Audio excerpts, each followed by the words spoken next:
Hello Bangla. আজকে আমরা কথা বলবো এমন এক প্রজাতিকে নিয়ে যে প্রজাতিকে আপনার বাড়ির আশেপাশে সব জায়গায় দেখতে হবে। সেই প্রজাতিটি হচ্ছে আমাদের সকলের অপ্রিয়, আমাদের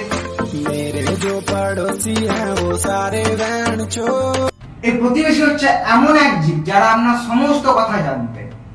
আপনি কি খেতে পছন্দ করেন, কি খেতে পছন্দ করেন না, কি গান শুনতে পছন্দ করেন, কি গান শুনতে পছন্দ করেন না, কখন ঘুমন, কখন ঘুম থেকে উঠেন, এরা এ টু জেড সমস্ত ডিটেলস জানে।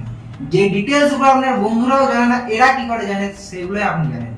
আপনার কোন কোন বন্ধু আছে, সায়ন, অয়ন, মধু, এই ওই হেনা তেনা সব এরা জানবে, কিন্তু এরা একটা জিনিস জানে না যে আপনার কোনো বান্ধবী আছে নাকি। বলেন কি? কিরে, কাল রাস্তার ধারে যে মেয়েটার সঙ্গে কথা বলছে ওই মেয়েটা কে ছিল? কখন কাকু? ওই যে বিকেল 5টার সময়? আচ্ছা, ওটা তো আমার বান্ধবী ছিল। আরে টিউশনের নোটস গুলোকে দেখছিলাম। কি জানি বাপু, এখনকার ছেলে মেয়েদের, আমাদের বেলায় তো ওইসব ছিল না। হ্যাঁ, এরা যেই মেয়ের সঙ্গে আপনাকে কথা বলতে দেখবে সেই মেয়েকে আপনার গার্লফ্রেন্ড ভাববে। আর এই প্রতিবেশীদের আচরণ, ধরন, প্রতিভা দেখে আমরা এই প্রতিবেশীদের বেশ কয়েকটি শ্রেণীতে ভাগ করেছি। আর এই ভাগগুলোকে আজ আমরা আলোচনা করব। আমাদের লিস্টে সর্বপ্রথমে যে প্রতিবেশীর কথা বলা হয়েছে তা হলো, হ্যাঁ, এই ধরনের প্রতিবেশীরা সাধারণত সিসিটিভির মতো কাজ করে এবং আপনি বাড়ি থেকে বেরোলে আপনার জিপিএস মিলে যায়। আপনি কোথায় যাচ্ছেন এরা বুঝে যায়, আপনি সাথে কি করছেন সেটাও এরা বুঝে যায়, আপনি ফোনে কথা বলছেন সেটাও এরা বুঝে যায়, হ্যাঁ গার্লফ্রেন্ডের সঙ্গে মালটা কথা বলছে।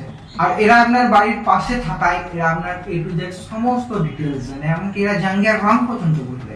এত খবর কে রাখে ভাই? আমাদের লিস্টের দ্বিতীয় প্রতিবেশী। এই প্রতিবেশীরা সারা বছর আপনার কোনো খোঁজ রাখে না, এমনকি রাস্তায় বেরিয়ে গেলে কোথায় যাচ্ছিস এটাও বলে না, কিন্তু রার চোখে সবই দেখার নজর রাখতে হবে সারা প্রতিবেশীর মূল।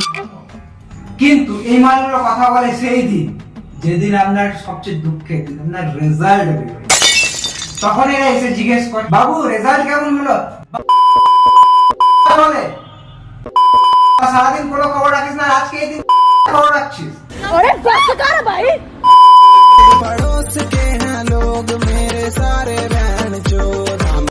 এই প্রতিবেশী হচ্ছে এমন এক ধরনের প্রতিবেশী যাদের অবস্থান নিষ্ক্রিয় মৌলের মতো।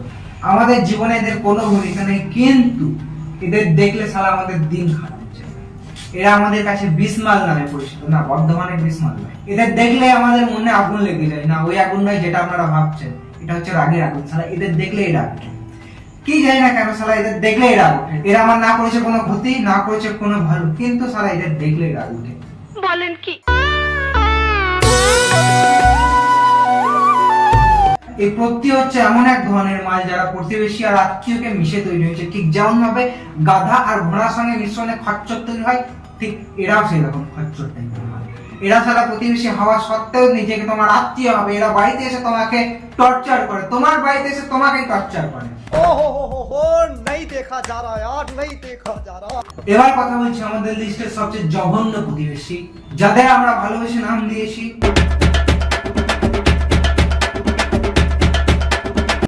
এই হামরা বলতে বেসিক জিনিস যেটা বোঝায়, যারা নিজেদের খুবই বড় মনে করে। যেমন ধরে নাও, শুনলাম নাকি তোরা বাইক কিনেছিস? হ্যাঁ কাকু, স্প্লেন্ডার কিনেছি আমাদের। আচ্ছা, আমাদের তো একটা বুলেট আর একটা বিএমডব্লিউর বাইক আছে। कुछ पूछा मैंने कुछ साले मैंने कुछ पूछा मैंने कुछ। তবে এখানেই শেষ নয়, এই প্রতিবেশীর জঘন্য আচরণের উপর আমাদের যুব সমাজের উন্নতি ঘটেছে।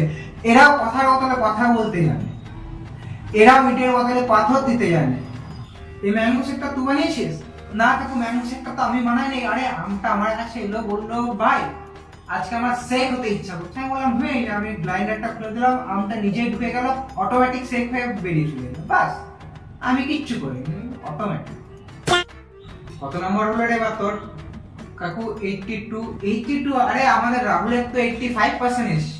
আরে কাকু পুরো কথাটা শুনবেন? 82 আমাদের স্কুলে সবারই এসছে, আমার এসছে সেখানে এই 91। তোকে তো একদিন পড়তে দেখিনি, এত নাম্বার হলো কি করে? কাকু আপনার তো দুটো ছিল, সেরা কি করে এলো? আমি কোনদিন জিজ্ঞেস করেছি আপনাকে? प्रैंक हो गया आपके साथ। না কাকু, বিস্কুট খান। আরে না, এই বিস্কুটগুলো আমি আমাদের কুকুরকে খাওয়াই, আমরা কুকুরকেই খাওয়াই। समझ रहे हो आप? समझ रहे हो? আচ্ছা, তুই হোয়াটসঅ্যাপ ইউজ করিস? আরে না কাকু, আমরা তো হোয়াটসঅ্যাপ ইউজ করি না, আমরা পায়রা বসে রেখেছি। পায়রাগুলো আমাদের জানলায় থাকে, আমাদের কাউকে যদি কিছু বলা থাকে আমরা একটা কাগজে লিখে দিই এবং পায়রাগুলোর পায়ে বেঁধে দিই, তারা পৌঁছে দেয়। তো আজকের ভিডিও এই পর্যন্তই। সাবধানে থাকবেন, সচেতন থাকবেন, বিশেষ করে এই প্রতিবেশীদের সামনে। ভিডিওটি ভালো লাগলে লাইক করো, চ্যানেলটিকে সাবস্ক্রাইব করো। দেখা হচ্ছে পরবর্তী ভিডিওর কোনো নতুন টপিকের সঙ্গে। ততক্ষণের জন্য